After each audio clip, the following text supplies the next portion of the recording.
12-year-old girls don't kill grown men. They don't outsmart experienced overseers. They don't orchestrate death so precise that entire communities mistake murder for misfortune. But across 3 cotton plantations in Burke County, Georgia, 17 men died under circumstances no one could explain. The deaths began in late March of 1851 and continued for nearly 4 years. Each victim had one thing in common. They wielded power over the enslaved. Medical examiners found nothing suspicious. Plantation owners blamed accidents, disease, and bad luck. The local sheriff closed every investigation within days. What they never discovered was that 2 identical faces watched each death unfold with eyes that held no fear, no guilt, and no mercy whatsoever. Before we continue with the story of what happened in Burke County, I need you to do something for me. If you're enjoying this dark piece of American history, hit that subscribe button and turn on notifications so you never miss stories like this. And I'm curious, where are you listening from? Drop your state or city in the comments below. Now, let me tell you about Sarah and Margaret Hutchins and the 4 years that changed everything in Burke County. The spring of 1851 found Burke County in the midst of its most profitable cotton season in a decade.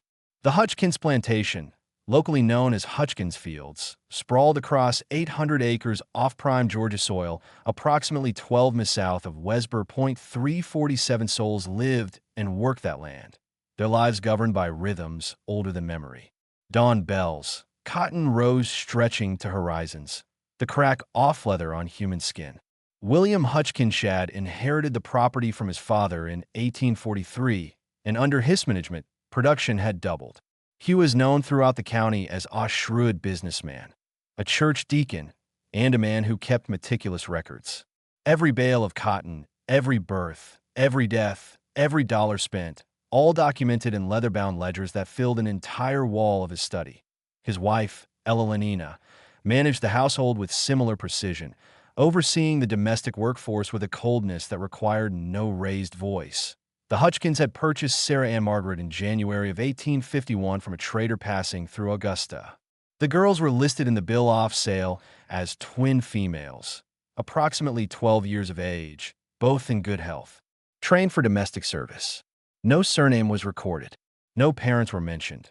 They arrived at Hutchins Fields on a Tuesday afternoon, riding in the back of a wagon with 7 other newly purchased individuals, their identical faces betraying no emotion as they surveyed their new home. The head overseer, a man named Robert Thaddeus Crane, processed their arrivals with the efficiency of long practice. Crane had worked at Hutchins Fields for 6 years, earning a reputation as a man who maintained discipline without excessive brutality, a distinction that mattered in that time and place. He was 42 years old, built like an oak barrel, with hands that could snap a shovel handle and a voice that carried across 20 acres. He assigned Sarah and Margaret to work under the supervision of his wife Martha, who managed the kitchen and laundry operations. What no one noticed in those early weeks was how the twins watched everything, not with the frightened furtiveness of new arrivals, but with a focused intensity that absorbed every detail. They noted which overseers rode which routes at which times. They observed the hierarchy among the enslaved population who held influence, who harbored grudges, who could be trusted with a secret. They studied the physical layout of the plantation with the precision of military strategists, learning every building, every path, every place where someone might be alone. Martha, Crane initially found the girls unsettling. They don't speak unless spoken to, she mentioned to her husband one evening in March. And when they look at you, it's like they're counting something behind their eyes. Robert dismissed her concerns. Silent obedience, he reminded her, was preferable to the alternative. The twins worked in perfect synchronization.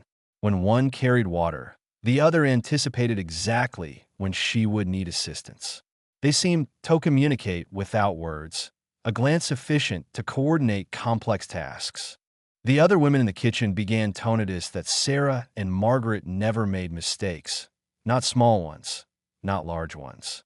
Every instruction was followed precisely, every duty completed exactly as specified. This perfection made them nearly invisible. Servants so reliable that adults stopped paying attention to their presence. By late March, the twins had been at Hutchins Fields for less than 3 months. They knew the name of Fevery overseer and field supervisor. They understood the daily patterns of each one.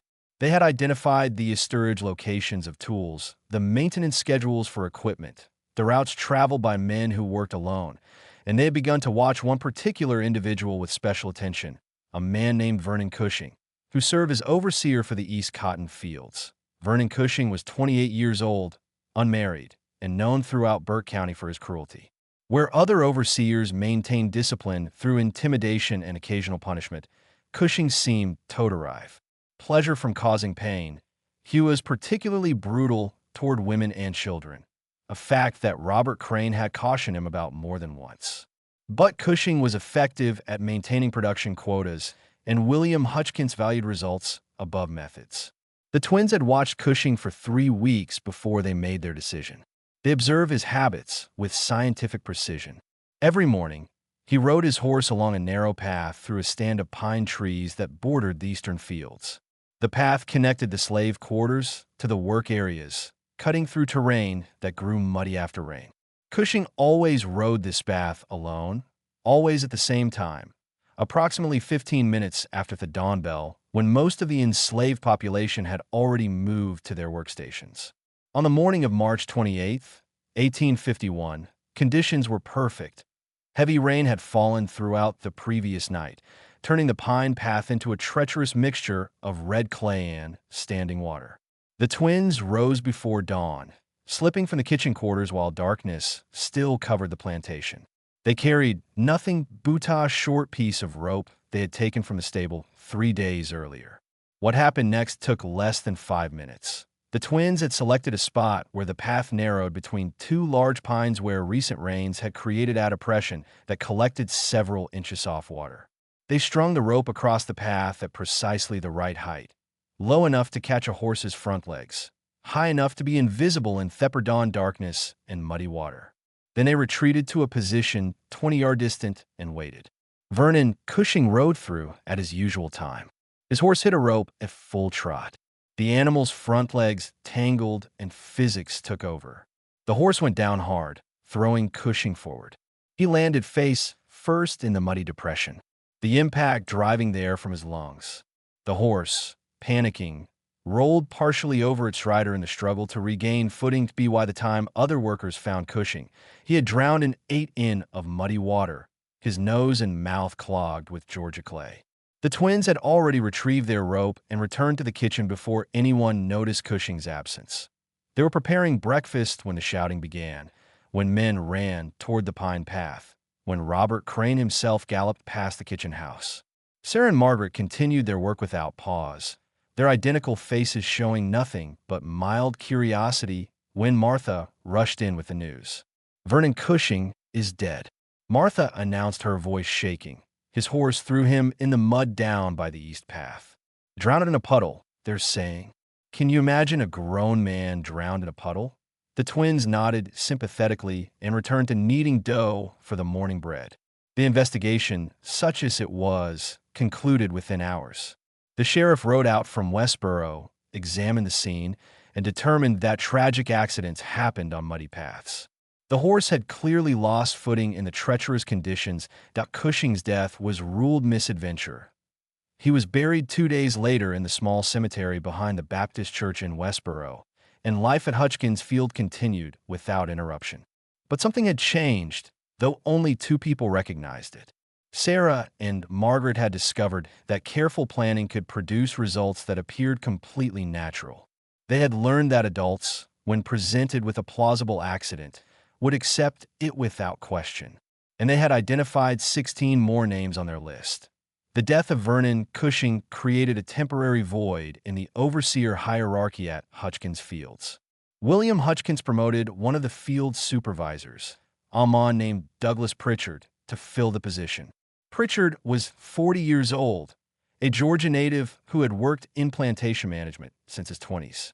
He had a wife and 3 children living in Westboro, and he was known as a competent but unremarkable overseer, neither exceptionally cruel nor particularly lenient. The twins watched Pritchard for 2 weeks before adding him to their list. What sealed his fate was an incident on April 16th when they witnessed him strike an elderly man named Samuel for moving too slowly during cotton loading. The blow itself was not unusual by the standards of that time and place, but Pritchard had used a shovel handle, and Samuel had been sick with fever. The old man collapsed and didn't rise for several minutes. Pritchard kicked him twice before walking away. Sarah and Margaret made their decision that afternoon. Douglas Pritchard would be the second name. Pritchard's routine differed from Cushing's. He lived in Westboro and Rodito Hutchins fields each morning, arriving around 6 o'clock. His horse was stabled overnight at the plantation, fed and prepared by an enslaved stable hand named Jacob. Pritchard stored his saddle and riding equipment in the stable's tack room, where various pieces of leather gear and metal hardware hung from wooden pegs. The twins had access to the stable area because they carried kitchen scraps for the pigs housed in a pen adjacent to the building. Over the course of several days, they studied the tack room's contents and Pritchard's equipment. His saddle was well-maintained leather, his stirrups solid iron, his girth strap secured with a standard buckle. Everything appeared normal, because everything was normal until the twins made a small modification. On the evening of April 29th, while Jacob was occupied with feeding duties and the stable area stood empty, Sarah and Margaret slipped into the tack room. What they did took less than 2 minutes. Using a piece of broken glass Sarah had carefully sharpened on a stone, they made a series of shallow cuts on the underside of Pritchard's girth strap, the leather band that secured the saddlito the horse. The cuts were precise, invisible from casual inspection, but strategically placed to create weakness in the leather. They didn't cut all the way through. That would have been obvious. Instead, they compromised the strap's integrity just enough that it would fail under the right conditions, specifically under the stress of a rider mounting a horse or during vigorous riding. The weakened strap would hold initially, but would tear gradually under repeated stress. Douglas Pritchard rode to Hutchins Fields without incident on the morning of April 30th.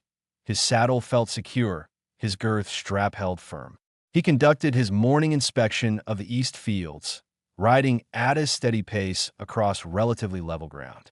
Everything seemed normal because nothing was wrong yet. Leather degradation under stress is a gradual process. The strap began to fail around mid-morning. Pritchard was riding between cotton rows when his horse startled at a snake. The animal jumped sideways, then began to run. Pritchard, an experienced horseman, maintained control initially, but the sudden movement and the horse's speed created intense stress on the already compromised girth strap. The leather tore with a sound like ripping cloth. The saddle rotated sideways, and Pritchard fell hard onto packed George earth. His left foot remained caught in the stirrup. The panicked horse dragged him approximately 40 yards before several field workers managed to catch the animal and free the trapped overseer. Douglas Pritchard suffered a fractured skull, multiple broken ribs, and severe abrasions across his back and shoulders. He died 3 hours later in the plantation's infirmary, never regaining consciousness. The doctor who examined him, a man named Harrison Pierce from Westboro, attributed the death to injuries sustained from the fall and subsequent dragging. The failed girth strap was noted as the cause of the accident. William Hutchins examined the broken leather himself. Old equipment, he concluded, wear and tear. He made a note in his ledger to inspect all riding gear for similar deterioration. The strap itself was discarded. No one thought to examine it closely for the pattern of cuts that had initiated its failure. Sarah and Margaret learned of Pritchard's death while serving lunch in the main house. Eloanina Hutchins mentioned it to her husband in their presence, discussing a need to find another replacement overseer.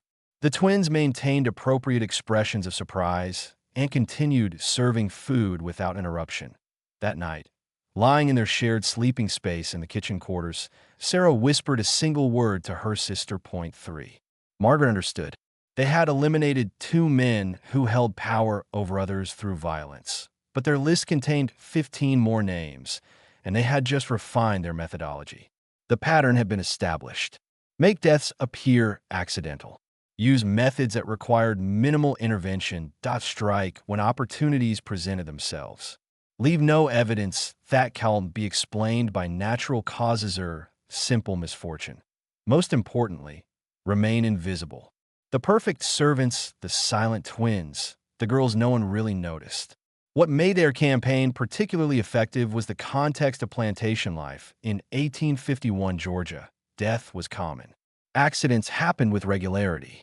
Medical knowledge was limited, and investigations into the deaths of overseers rarely extended beyond surface-level examination. The twins had intuited something that would serve them well in a world where tragedy was expected. Additional tragedy would not seem suspicious, but they had also learned something else from Douglas Pritchard's death. The other enslaved workers at Hutchins Fields had shown no grief when the overseer died. Several had whispered prayers of thanks when they thought no one could hear. The twins realized they weren't acting in isolation. They were enacting a form of justice that others desired but couldn't pursue themselves. This realization shaped their next decisions. They began to pay careful attention to the experiences of others. They noted which overseers inflicted the most severe punishments. They observed which supervisors showed gratuitous cruelty beyond what was required to maintain discipline. They listened to whispered conversations about past abuses, stored grudges, and remembered suffering. Their list of names became more than random targets. Each name represented someone who had earned their position through specific actions. And Sarah and Margaret took their time, never rushing, always waiting for the perfect opportunity to present itself. May passed quietly at Hutchins Fields. William Hutchins hired a new overseer named Thomas Crawford, a man from South Carolina with 20 years of plantation experience. Crawford proved competent and, by the standards of the time, relatively restrained in his disciplinary methods. The twins watched him, but made no moves. Crawford had not yet earned a place on their list. Robert Crane, the head overseer, noticed the twins during this period, not because they did anything wrong, but because they did everything right. They were 12 years old and worked with the efficiency of adults. They never complained, never showed fatigue, never made errors. This perfection should have been remarkable, but in the context of plantation life, it simply made them valuable property. Crane mentioned to William Hutchins that the twin girls were proving to be excellent acquisitions. What Crane didn't mention, because he didn't notice, was that the twins had begun leaving the kitchen quarters at night. Not every night, and never for long periods, but once or twice a week, Sarah and Margaret would slip out after evening meal service ended, and darkness covered the plantation grounds. They moved through shadows like they had been born to it, visiting locations they had identified during daylight hours, studying equipment and structures, planning future accidents. They were methodical in ways that seemed impossible for children their age. They understood leverage and weight distribution. They recognized structural weaknesses in buildings and equipment. They intuited the relationship between cause and effect with a clarity that suggested either unusual intelligence or extensive prior experience. Though none who looked at their documented history would have suspected either. The bill of sale that brought them to Hutchins Fields noted only that they had been trained for domestic service. IT didn't mention where this training had occurred or what experiences had shaped them before January 1851. The trader who sold them to William Hutchins had purchased them at a nestate auction in Augusta, providing no information beyond what appeared in the documentation. Sarah and Margaret themselves never spoke about their past, and no one thought to ask 12-year-old enslaved girls about their previous lives. But something had formed them. Something had taught them to watch, to calculate, to wait for opportunities, and to act without hesitation when those opportunities arrived. Whether this education had come from observation, instruction, or pure survival instinct, the result was the same. Two 12-year-old girls who killed adults with the precision of experienced executioners that on June 14, 1851, they claimed their third victim. His name was Harold Simmons, and he served as supervisor for the cotton gin operation. Simmons was 34 years old, known throughout Burke County for his efficiency in processing cotton and his violence toward anyone who damaged equipment or slowed production. He had personally whipped at least 24 individuals during his 3 years at Hutchins Fields, several of whom still bore visible scars. The cotton gin building was a large wooden structure housing the mechanical equipment used to separate cotton fibers from seeds. The machinery was powered by a horse-driven external wheel system with leather belts and wooden gears, transmitting power to the processing mechanisms. The building also housed storage for processed cotton awaiting transport to the markets in Augusta and Savannah.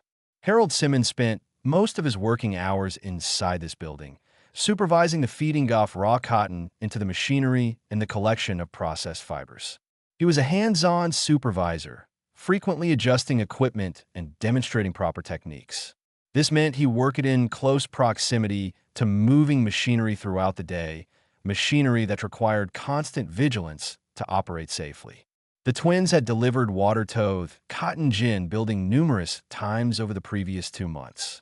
They had observed the machinery's operation and Simmons's habits.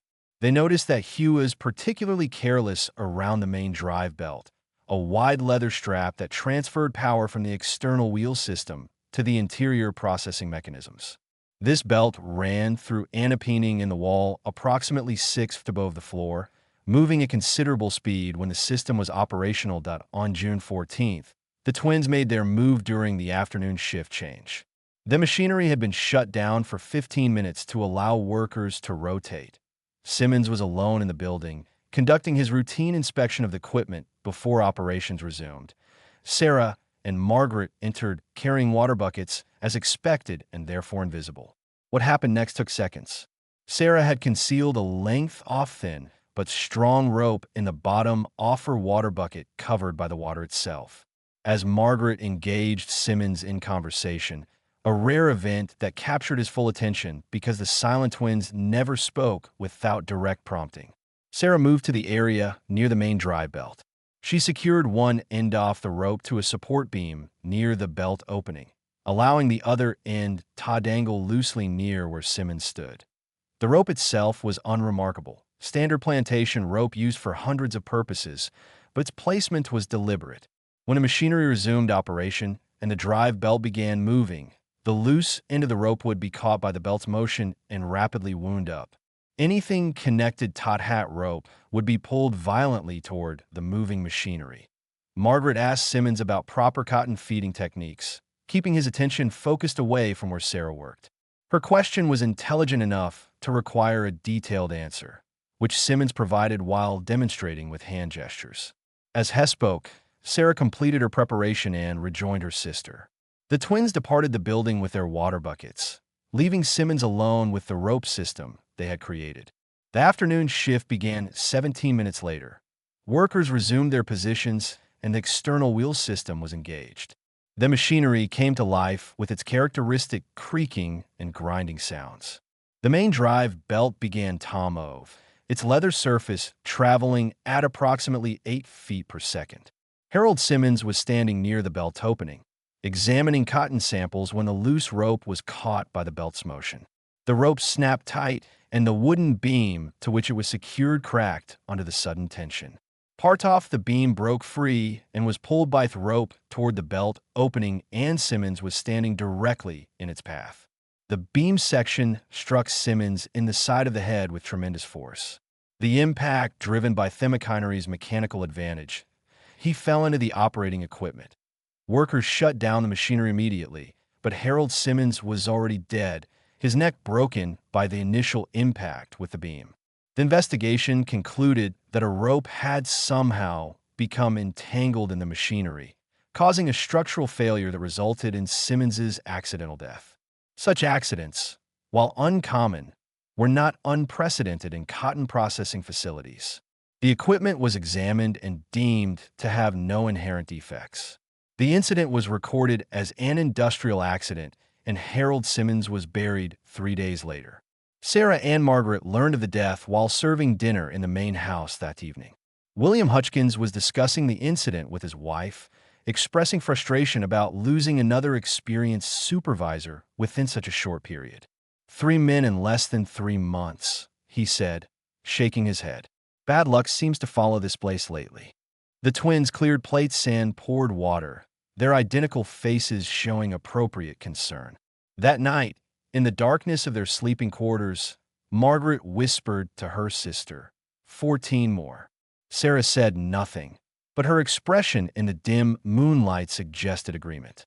The summer of 1851 brought oppressive heat to Burke County, the kind that made cotton fields shimmer in the distance and turned every physical task into an endurance test. Production continued at Hutchins Fields despite the recent deaths.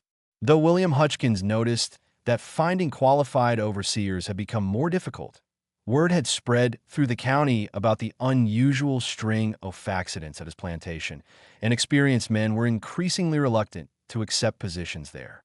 By August, Hutchins had managed to fill the vacant positions, though with less experienced personnel than he preferred. The new overseers included a man named George Whitfield, who took over the Katongan operation, and Charles Drummond, who supervised the field crews. Both men were younger than their predecessors, both eager to prove themselves, and both would be dead before the year ended. The winds had expanded their area of observation beyond the boundaries of Hutchins Fields. On Sundays, when some of the enslaved population was permitted to attend religious services in Westboro, Sarah and Margaret accompanied Martha Crane to the Baptist church. During these trips, they observed the broader community of Burke County, noting the relationships between plantation owners, the movements of local officials, and the patterns of life in the small town. They discovered that Hutchins Fields was not isolated. Overseers and supervisors regularly moved between plantations, sharing information and occasionally transferring to other properties. This created opportunities that a man who earned a place on the Twins list while working at Hutchins Fields might later be accessible at a different location. Sarah and Margaret began to think beyond the boundaries of their immediate environment, but they also became more cautious. 3 deaths in 4 months had generated conversation, and while no one suspected murder, the unusual frequency of accidents had drawn attention. The twins understood that continued activity at Hutchins Fields would eventually create suspicion. They needed to vary their methods, their timing, and potentially their locations. George Whitfield died on September 3 RD, 1851. His death appeared to be the result of cotton dust inhalation, a known hazard in processing facilities. What no one discovered was that Sarah had deliberately loosened a joint in the ventilation system, concentrating dust in the area where Whitfield worked. The accumulation over several weeks had created conditions that, combined with Whitfield's existing respiratory sensitivity, proved fatal. The death was ruled natural causes attributed to the occupational hazard soft cotton processing. Charles Drummond lasted until November. His death occurred during a routine inspection off-field equipment when a wagon loaded with cotton bales shifted unexpectedly, crushing him against a storage building wall. Investigation revealed that Thuagon's brake system had failed. No one discovered that Margaret had carefully weakened the brake mechanism over the course of 2 weeks, creating a delayed failure that appeared entirely mechanical. William Hutchins stood in his study on November 24, 1851, staring at his ledger entries. 5 overseers and supervisors dead in 8 months. Statistically improbable, but non impossible.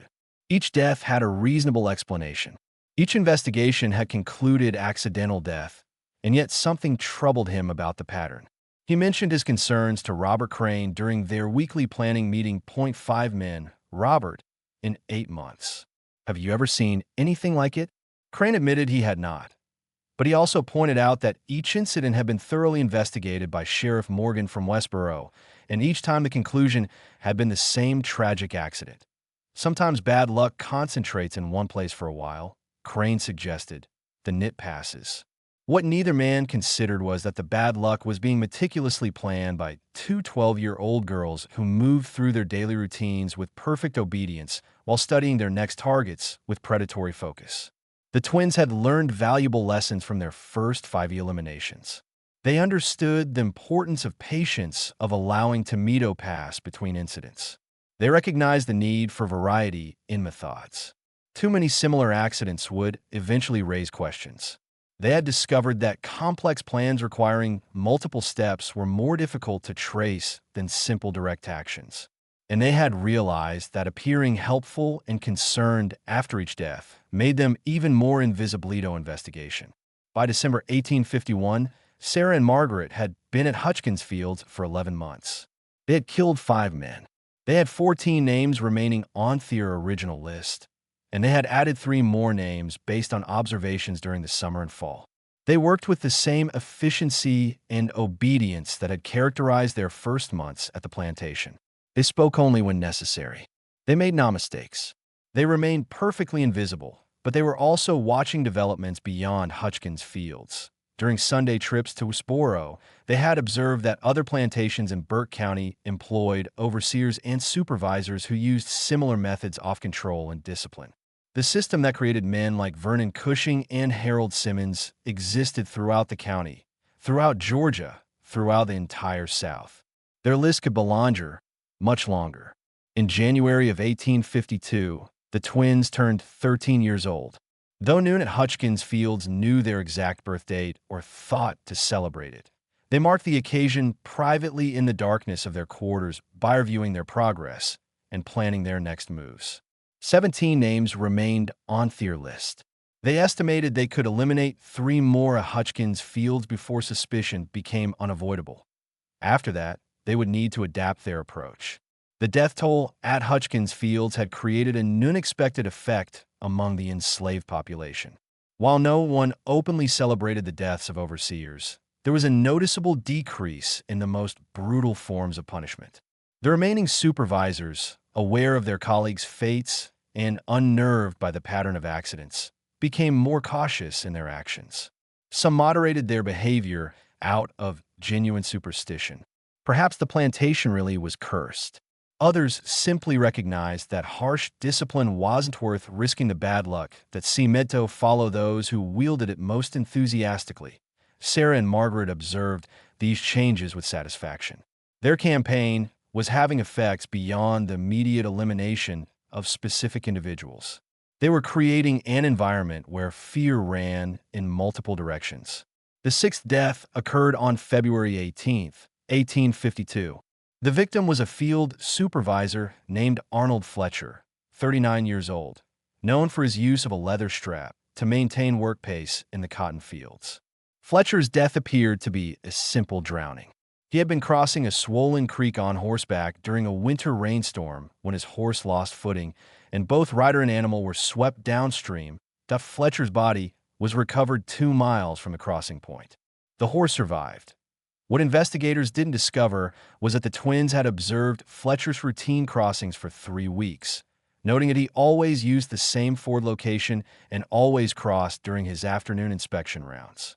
On the morning of February 18th, knowing that heavy rain was forecast, the twins had visited the creek and used a wooden polito deepen the underwater depression at Fletcher's usual crossing point. They worked quickly, creating a hole approximately 3 feet deeper than the surrounding creek bed. When Fletcher Shores stepped into this depression during the storm-swollen crossing, the sudden change in depth caused the animal to panic and lose footing. Fletcher drowned in a creek he had crossed hundreds of times before. His death was ruled accidental, another casualty of Georgia's unpredictable winter weather. The 7th death followed 3 months later in May of 1852. James Pritchard, younger brother of Douglas Pritchard, who had died in April 1851, had taken a position at Hutchins Field specifically to investigate his brother's death. He didn't believe the official explanation of equipment failure. He suspected something more deliberate was occurring at the plantation. James Pritchard spent 2 months studying the plantation's operations, interviewing workers, and examining the sites of previous accidents. He was methodical and intelligent, and he was beginning to identify patterns that troubled him. He noticed, for example, that several of the deaths had occurred in locations that the twin girls had regular access to. He observed that Sarah and Margaret seemed to be present in the vicinity of accidents with unusual frequency. But before Pritchard could formalize his suspicions or present them to William Hutchins, he died in a stable fire. The blaze started just after midnight on May 9th, 1852, apparently from a lantern that had been left burning in the tack room. Pritchard had been sleeping in quarters adjacent to the stable. He died off smoke inhalation before the fire could be controlled. The stable and most of its contents were destroyed. What no one discovered was that the winds had started the fire deliberately using a careful arrangement of oil-soaked rags and slow-burning materials that would ignite hours after they left the area. They had learned that Pritchard was asking questions, and they had eliminated him before those questions could become dangerous. But James Pritchard's death marked a turning point. His investigation, though incomplete, had identified genuine patterns. More importantly, he had documented his concerns in letters to Towhee's wife in South Carolina, expressing his belief that something criminal was occurring at Hutchins Fields. After his death, these letters reached William Hutchins through Pritchard's widow, who demanded answers about her husband's demise. For the first time, serious questions were being asked. And for the first time, Sarah and Margaret recognized that their activities at Hutchins Fields had reached a natural conclusion. They had been at the plantation for 16 months. They had killed 7 men. Their remaining targets would have to wait, or would Havito be pursued elsewhere. The twins began planning their departure. Sheriff Clayton Morgan arrived at Hutchins Fields on May 24th, 1852, carrying the letters written by James Pritchard before his death. Morgan was 53 years old, a Burr County native who had served as sheriff for 12 years. He was known as a fair but practical man, someone who understood that plantation life operated under rules different from those governing life in Westboro proper. But the letters troubled him enough to warrant a personal visit and detailed questioning.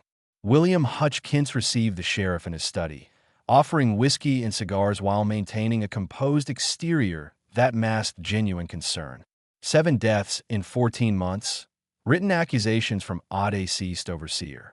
The potential for scandal was significant. Morgan laid out the contents of Pritchard's letters with careful precision.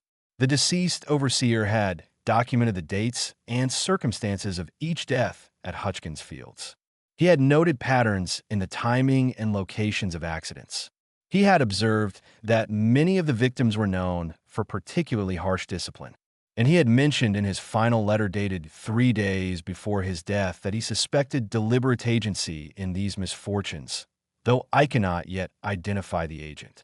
Did Pritchard share these concerns with you? Morgan asked Hutchins.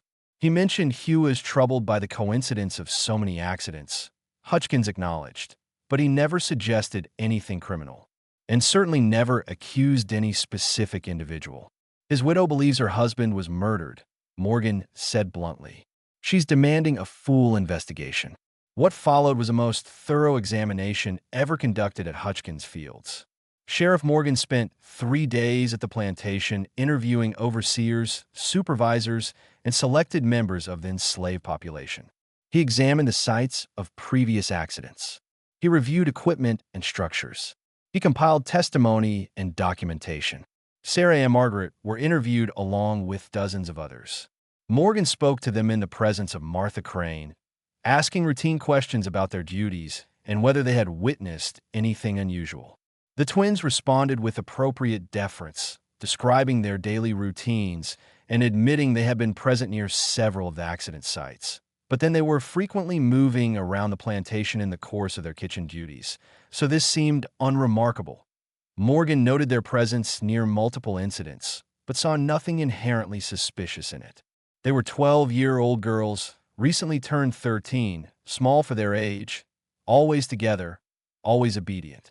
The idea that they could have engineered the deaths off 7 adult men seemed absurd on its surface. After 3 days of investigation, Sheriff Morgan concluded that while the pattern of deaths was unusual and troubling, no evidence existed to suggest criminal activity. Each incident had plausible explanations. Each could be attributed to accident or misfortune. James Pritchard's suspicions, while understandable, appeared to be the result of grief over his brother's death rather than based in factual evidence. Sometimes, Morgan told William Hutchins before departing, bad luck concentrates in one place for a period of time, then it passes. I suspect your troubles are behind you now. But Morgan added one recommendation. Consider rotating your supervisory staff. Bring in new people, perhaps from other counties. Fresh eyes might break whatever pattern has been established here. Hutchins took this advice. Over the following weeks, he made significant changes to his overseer structure. Robert Crane remained as head overseer. His competence and long service made him irreplaceable, but most of the other supervisory positions were filled with men from outside Burke County. These new employees brought different methods and different routines, disrupting the patterns that Sarah and Margaret had studied so carefully. The twins recognized the implications immediately. Their detailed knowledge of schedules, routes, and vulnerabilities had become obsolete. They would need months to learn the new patterns, and during that time, they would be under increased scrutiny. The investigation, even though it had exonerated everyone, had made the entire plantation more watchful. But the changes also created an opportunity that Wins hadn't anticipated. William Hutchins, concerned about his plantation's reputation and eager to demonstrate normally, began accepting invitations to social events throughout Burke County. These gatherings brought plantation owners, overseers, and supervisors together, creating situations where Sarah and Margaret, when assigned to serve at such events, could observe targets from multiple plantations in a single location. The Wins attended their first such event on June 19, 1852, when Hutchins hosted a dinner for neighboring plantation owners and their senior staff. 23 people gathered at the main house, and Sarah and Margaret served food and drink throughout the evening. They moved through the dining room and parlor with their characteristic silence and efficiency, becoming part of the background while collecting valuable information. They learned names and faces of overseers from plantations throughout Burke County. They heard conversations about disciplinary methods, production techniques, and labor management. They observed who drank too much, who became careless with their words, who held grudges against colleagues, and they began to understand that their campaign didn't need to be limited to Hutchins fields. Over the following months, similar social gatherings provided additional opportunities. The twins served at dinners, barbecues, and harvest celebrations. They accompanied Martha Crane to church functions where plantation management families socialized. They absorbed information about the broader network of control and violence that characterized the region's plantation system. By September 1852, Sarah and Margaret had compiled mental DOS on 17 individuals across 6 different plantations in Burke County. Their original list had been exhausted. The remaining names had either died, left the area, or modified their behavior sufficiently to remove themselves from consideration. This new list represented fresh targets, but accessing them presented challenges that Wins had never faced before. They couldn't simply move between plantations at will. Their movements were controlled and monitored. They would need assistance, or they would need to create situations where their presence outside Hutchins' fields seemed natural and necessary. The solution came from an unexpected source. In October 1852, Elenina Hutchins developed an interest in organizing charitable activities for the moral improvement of the slave population throughout Burke County. This philanthropic impulse was partly genuine religious conviction and partly an attempt to rehabilitate the Hutchins family reputation after the troubling events of the previous year. Elenina began visiting other plantations to assess needs and organize distribution of basic goods, additional blankets for winter, basic medical supplies, religious texts. She brought Sarah and Margaret with her on these visits, using them to carry supplies and assist with distribution. The twins' reputation as obedient and efficient servants made them ideal assistants for such work. These visits provided Sarah and Margaret with access to other plantations, opportunities to observe operations and routines, and chances to identify vulnerabilities in new locations. Between October 1852 and March 1853, they accompanied Elenina Hutchins on 17 such visits to 5 different Burke County plantations. During this period, 3 overseers from other plantations died in apparent accidents. One fell from a horse and broke his neck. Another was crushed by a collapsed equipment shed. A third drowned in an irrigation pond under circumstances that seemed perfectly explicable. He had been drinking, had gone swimming alone at night, and had apparently suffered a cramp or heart failure. Sheriff Morgan investigated each death routinely, but found nothing suspicious. The incidents occurred at different plantations, involved different circumstances, and showed no connecting patterns beyond the general fact that plantation work was dangerous and accidents happened regularly. What Morgan didn't know was that Sarah and Margaret had been present near each accident site within days before each death occurred, visiting as part of Elenina Hutchins's charitable activities.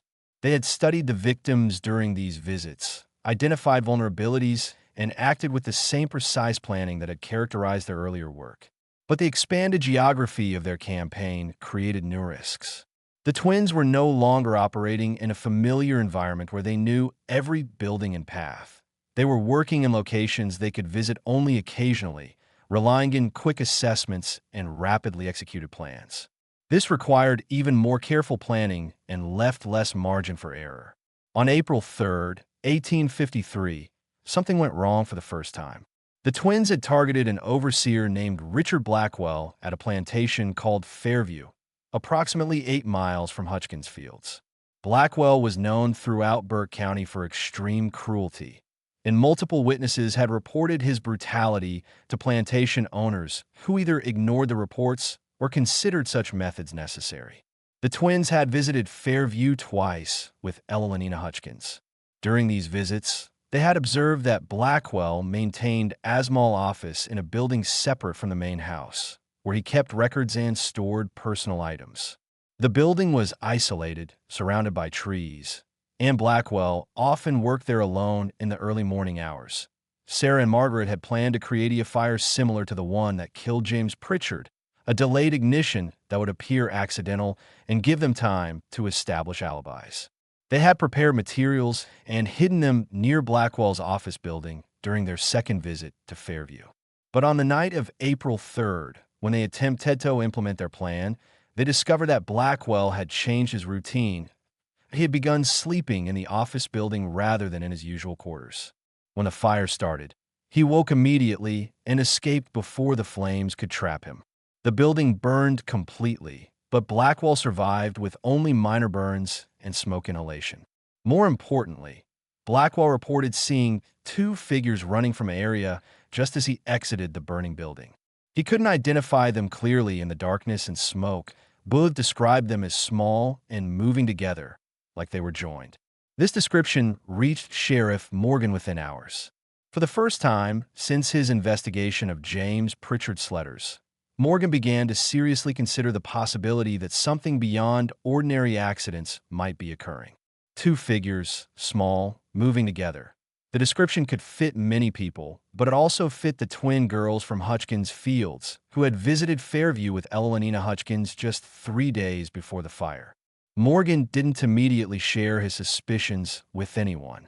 He needed more than a vague description in poor visibility, but had begun to pay closer attention to reports of accidents throughout Burke County, and he began to ask questions about who had been present near accident sites in the days and hours before incidents occurred. Sarah and Margaret recognized that their situation had changed. They had made their first significant error, and while it hadn't directly exposed them, it had created questions where none had existed before. They needed to become even more careful, or they needed to consider leaving Burke County entirely. The twins began planning an escape. The spring of 1853 marked the twins' 27th month at Hutchins Fields. They had killed 10 men across multiple plantations in Burke County. They had survived a thorough investigation by Sheriff Morgan. They had adapted their methods to changing circumstances and expanded their operations beyond their original location. But they had also made their first mistake, and they understood that mistakes would accumulate and eventually become fatal. Sheriff Morgan was not a particularly brilliant investigator, but he was methodical and patient. After the Fairview and Richard Blackwell's description of the 2 figures, Morgan began systematically reviewing every accident report from the previous 2 years. He created a timeline of deaths and incidents, noting dates, locations, and circumstances, and he began to see patterns that he hadn't recognized before. The twin girls from Hutchins Fields appeared near many of these incidents. Not all of them, but enough to be statistically unusual. They had been serving at social gatherings where victims were present. They had accompanied Elenina Hutchins on charitable visits to plantations where accidents later occurred. They had been interviewed during his investigation of deaths at Hutchins Fields itself. The evidence was circumstantial and would never support criminal prosecution. But Morgan's instincts developed over 12 years, as Sheriff told him something was wrong. On May 15th, 1853, he visited Hutchins Fields again and requested approbate conversation with William Hutchins. "I have concerns about Yortwin girls," Morgan began carefully. "Sarah and Margaret. I believe they may have information about the accidents that have occurred throughout the county." Hutchins's initial response was dismissive. "Sheriff, they re 13-year-old girls. What possible information could they have?" Morgan laid out his timeline and observations with methodical precision.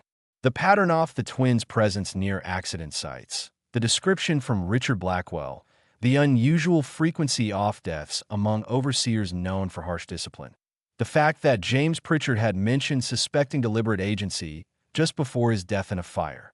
And now another fire at Fairview had been potentially set by two small figures moving together. "I'm not saying they're responsible," Morgan emphasized. "I'm saying they may have witnessed something, seen something, heard something. They move around more freely than most enslaved workers because of their duties. They might have information they don't even realize is significant."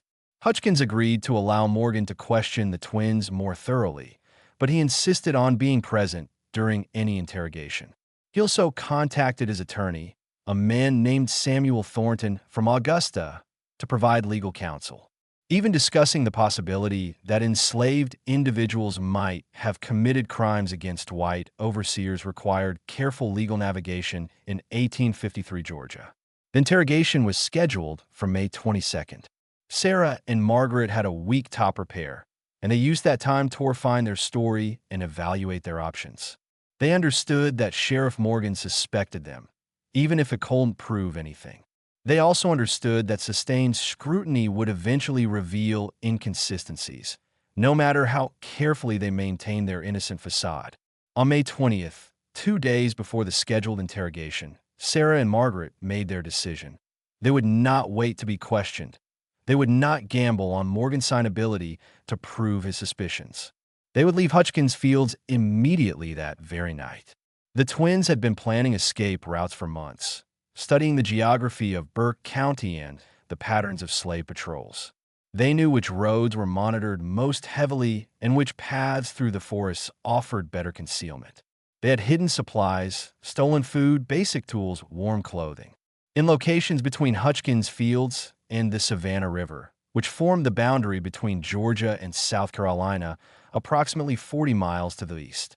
Their plan was straightforward: to travel at night, hide during daylight, reach the river within a week, and cross into South Carolina, where different laws and different officials might offer slightly better odds of avoiding capture. It was a desperate plan with poor chances of success, but it was better than waiting for Morgan's investigation to trap them. On the night of May 20th, 1853, after the evening meal service ended and the plantation settled into darkness, Sarah and Margaret slipped from the kitchen quarters for the last time. They carried nothing that would seem unusual if they were stopped, just a basket with kitchen linens that needed washing at the creek, a common task that justified their movement around the plantation after dark. They had traveled less than a mile from Hutchins Fields when they encountered someone on the path. Robert Crane was returning from an evening visit to one of the outlying storage buildings. He was alone, carrying a lantern, and he recognized the twins immediately. "Sarah, Margaret, what are you doing out here at this hour?" The twins froze. They had planned for many contingencies, but not for a direct confrontation with a head overseer in an isolated location. For several seconds, no one moved or spoke. The lantern light cast flickering shadows across Crane's weathered face, and his expression shifted from surprise to suspicion as he noticed the twins' body language. Tense coiled, ready to run. "You're running," Crane said, his voice quiet but certain. "You're trying Toe's cape." Sarah and Margaret said nothing. They simply stared at Crane with identical expressions that held no fear, no pleading, no emotion at all. And in that moment, Crane saw something in their eyes that made him take an involuntary step backward. He had worked with enslaved populations for over 20 years.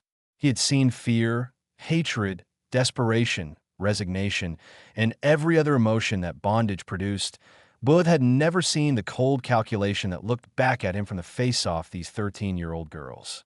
In that moment, standing alone on a dark path with only his lantern for light. Robert Crane understood with absolute certainty that Sheriff Morgan's suspicions were correct. "It was you," he whispered. "All those deaths. Vernon Cushing, Douglas Pritchard, all of them. 2 children. How is that possible?" Sarah finally spoke, her voice soft but clear in the night air. "We're not children, Mr. Crane. We never were." Crane's hand moved toward the knife on his belt, a defensive gesture born of sudden fear rather than aggressive intent. But Margaret moved faster. She had been holding a heavy stone behind her back, picked up from the path while Crane's attention was focused on her sister. The stone struck Crane's lantern hand with precise force, causing him to drop the light. The lantern hit the ground and shattered, plunging the area into darkness, broken only by scattered flames from the spilled oil. What happened next occurred in shadows and confusion. The twins, their eyes already adjusted to darkness, moved with coordinated precision. Crane was strong and experienced, but he was also surprised. Off balance from the blow, Towhee's hand, and fighting opponents whose methods he didn't understand. The struggle lasted less than a minute. When it ended, Robert Crane lay unconscious in the path, blood seeping from a head wound where he had fallen against a rock during the fight. The scattered flames from his dropped lantern were spreading through the dry grass and undergrowth beside the path. Within minutes, the fire would be visible from the plantation buildings. Sarah and Margaret faced a choice. They could flee immediately, taking advantage of the confusion that the fire would create, or Hay could ensure that Robert Crane, the only person who could testify to their guilt, would never speak about what he had discovered. The twins looked at each other in the growing firelight, communicating through that mysterious connection that had existed between them since birth. Then they made their decision. They lifted the unconscious Crane and carried him closer to the spreading fire, positioning his body where the flames would reach him within minutes. It would appear that the head overseer had suffered an accident with his lantern, been rendered unconscious by the fall, and been unable to escape the resulting fire. They worked quickly, arranging the scene to suggest accident rather than violence. Then they fled into the darkness, moving east toward the Savannah River, and whatever possibility of freedom lay beyond it. Behind them, flames climbed into the night sky. Within an hour, workers from Hutchins Fields would discover Robert Crane's burned body and begin fighting a fire that threatened to spread Tonarby buildings.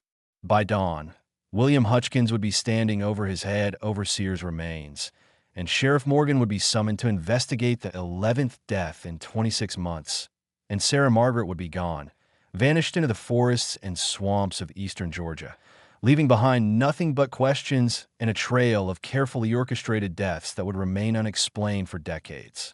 The discovery of Robert Crane's body at dawn on May 21st, 1853 brought Sheriff Morgan back to Hutchins Fields with renewed urgency. The scene appeared consistent with accident. A dropped lantern, a fall, unconsciousness from head trauma, death by fire, and smoke inhalation, but Morgan no longer believed in coincidental accidents at this plantation. When Martha Crane reported that Sarah and Margaret had not returned to their quarters the previous night and could not be located anywhere on the plantation, Morgan's suspicions crystallized into certainty. He immediately organized a search party and dispatched messages to neighboring plantations and the slave patrol system that monitored roads and paths throughout Burke County. But the twins had a 12-hour head start, and they used that advantage well. They traveled through areas they had studied during their months at Hutchins Fields, following paths that avoided the most heavily monitored roads. They moved with the efficiency born of careful planning, pausing only briefly during daylight hours before resuming their eastward journey. By the evening of May 21 SD, Sarah and Margaret had traveled approximately 18 miles from Hutchins Fields. They were exhausted, hungry despite their hidden supplies, and increasingly aware that sustained pursuit would eventually overtake them. They needed a better plan than simply running. That night, hiding in a small cave formation along a creek, the twins had a conversation that revealed the depth of their strategic thinking. Margaret argued for continuing east toward the Savannah River in South Carolina. Sarah disagreed, suggesting instead that they move north toward Augusta, with a larger population and active river commerce, might offer better opportunities for concealment. They'll expect us to run for South Carolina, Sarah reasoned. That's what runaways always do. But Augusta has enough activity that two more faces might not be noticed. We could find work on the docks or with a merchant. We can pass for free if we're careful. Margaret considered this. We look too distinctive. Identical twins are remembered. Then we separate, Sarah said quietly. We've always been together. That's what makes us memorable. Alone with just two girls among hundreds. This suggestion clearly pained both of them, but they recognized its logic. Together, they were instantly identifiable. Separated, each became less remarkable, less likely to trigger recognition. After several minutes of silent consideration, Margaret agreed to the plan. They decided to stay together until reaching Augusta, then to separate and independently establish new identities. They would not attempt to contact each other for at least 1 year, reducing the risk that tracking one twin would lead to the other. If both survived that year, they would attempt to reunite on a specific date at a specific location they chose that night. For the next 3 days, Sarah and Margaret traveled north toward Augusta, covering approximately 35 miles through a combination of forest paths and careful use of public roads during periods when traffic was heavy enough to provide concealment. They passed through 2 small communities without incident, successfully presenting themselves as enslaved workers on errands for their owners when questioned by curious observers. On May 24th, they reached the outskirts of Augusta, a bustling river city of nearly 8,000 residents. Augusta's economy centered on cotton trade, with dozens of warehouses, merchant offices, and processing facilities lining the Savannah River waterfront. The city's population included free black residents, a detail that the twins had learned during their months of observation and eavesdropping at Hutchins Fields. Sarah and Margaret separated on the afternoon of May 24, 1853, in a wooded area south of Augustus, Maine commercial district. They embraced briefly the first and last display of emotion either had shown since beginning their campaign at Hutchins Fields. Then Sarah turned north toward Thessady's warehouse district, and Margaret headed west toward the residential areas where free black families lived and worked. Neither twin looked back. They had survived together for 13 years through circumstances neither had ever described to anyone, and they had killed together with cold precision. But now survival required separation, and they accepted this necessity as they had accepted everything else, with clear-eyed pragmatism and no wasted emotion.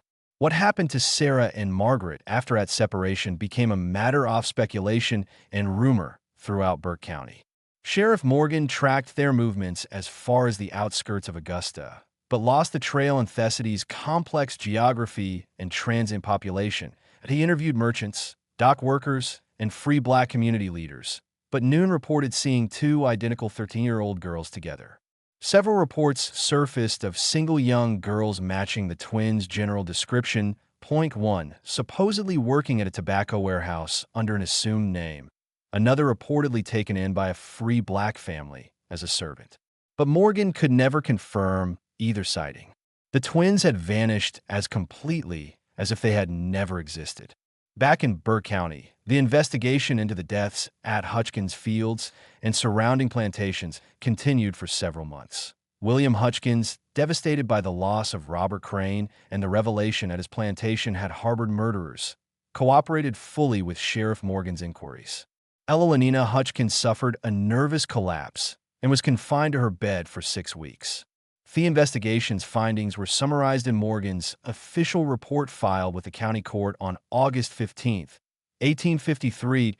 The report documented 11 deaths across 4 plantations between March 1851 and May 1853.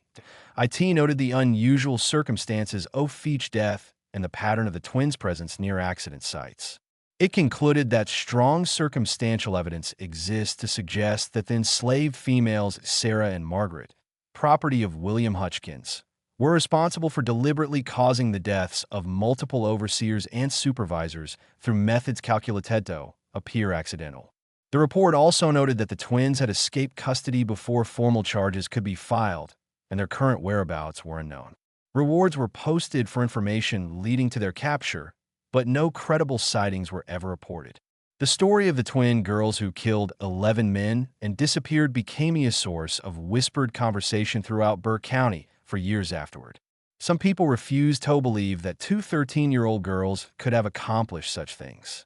Others accepted the evidence, but struggled to understand the psychology that would drive children to such calculated violence.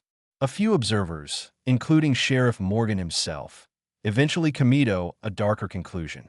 In a private letter to a colleague in South Carolina, written in 1855, Morgan expressed his belief that those girls were formed by something that happened before they arrived in Burke County. Whatever made them into what they became, it occurred earlier in their lives. We only saw the result, not the cause. And perhaps that's for the best, because I'm not certain I want to know what experiences could shape children into such perfect instruments of death. The records of Sarah and Margaret's origins were sparse and largely uninformative. The trader who sold them to William Hutchins had purchased them at an estate auction in Augusta in December 1850. The estate's records listed them only as domestic servants, trained twin females. No previous ownership documentation existed, or if it did, it had been lost or destroyed.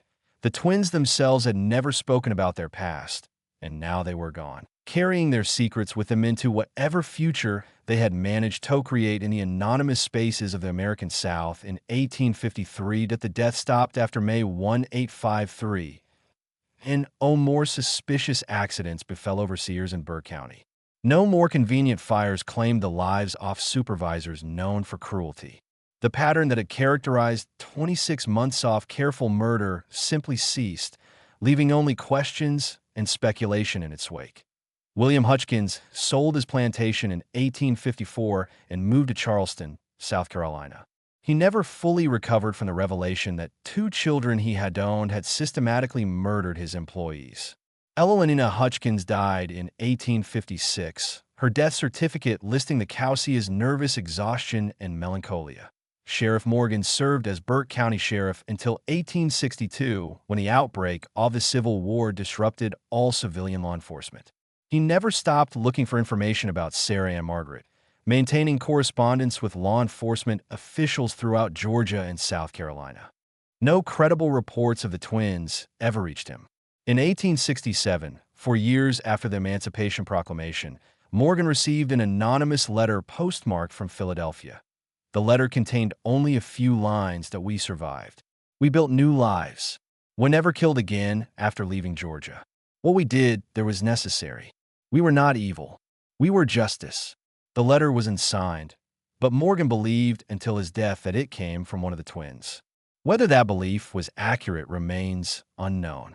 The handwriting matched no existing samples because the twins had never been documented as literate during their Tim Hutchins fields. But then much about Sarah and Margaret remained unknown, including how they had learned the skills that made them such effective killers.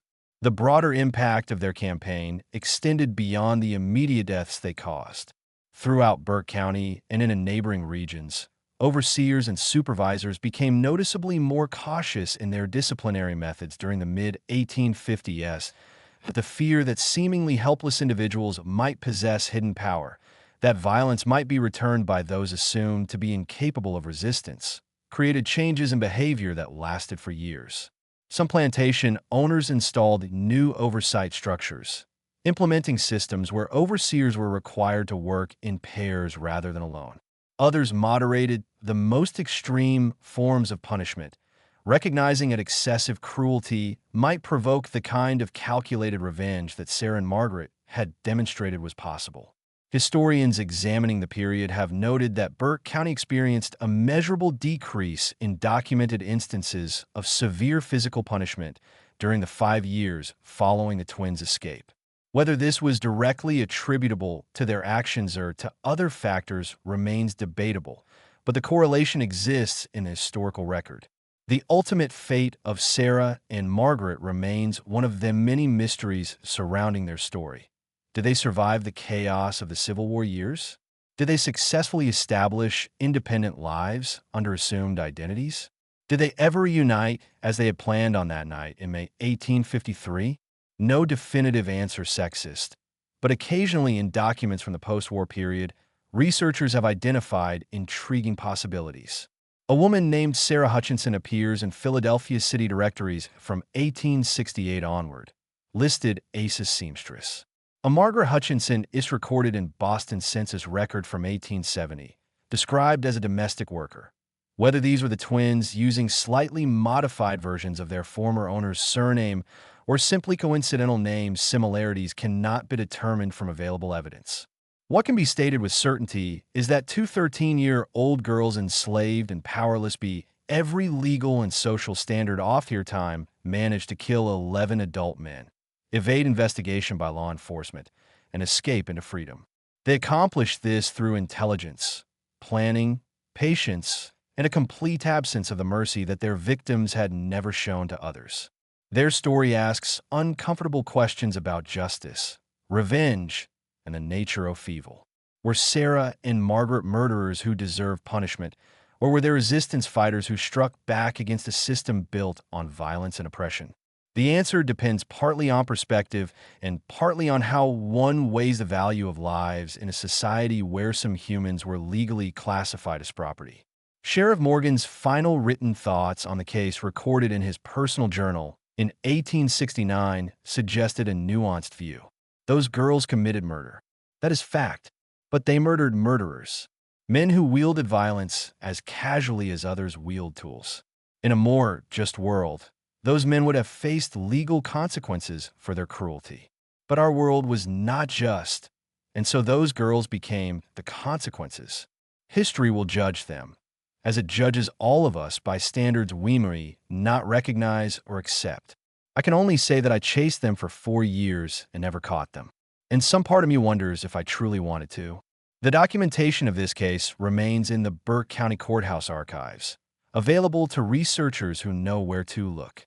The leather-bound ledgers from Hutchins Fields, meticulously recording births, deaths, and property transactions, sit in climate-controlled storage at the Georgia Historical Society in Savannah. The newspaper account from 1853 describing the mysterious series of accidents and the escaped slave twins suspected of causing them have been preserved on microfilm. But the most important evidence, the testimony of Sarah and Margaret themselves, the full story of what formed them into who they became, was never recorded and is now lost to history. We can only reconstruct their actions from the aftermath they left behind. Like archaeologists examining ancient ruins and trying to understand the civilization that built them. What we know is this. For 26 months in the early 1850s, two enslaved children with no legal rights, no social power, and no access to weapons or resources successfully waged a campaign of strategic elimination against multiple adult men who held absolute authority over them. They did so with such precision that each death appeared accidental until patterns emerged from accumulated incidents.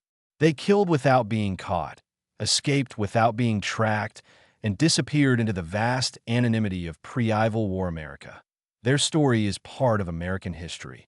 Uncomfortable as that recognition might be, it sits in the archives alongside the sanitized narratives and the heroic myths, a reminder that history contains darker truths that resist simple moral categorization. The two identical faces that watched their victims die, with eyes holding no fear, no guilt, and no mercy, stare back at us from that past, asking questions about justice and revenge that remain unanswered. What do you think about this story? Could two 13-year-old girls really accomplish what Sarah and Margaret allegedly did? Or does the truth lie somewhere else entirely, in explanations who haven't considered? The historical record leaves room for doubt, but it also leaves room for the possibility that sometimes the powerless find ways to strike back against power with devastating effectiveness. Share your thoughts in the comments below. And if this story fascinated you, subscribe to our channel for more explorations of America's darkest historical mysteries. Until next time, remember that history is rarely as simple as we'd like it to be.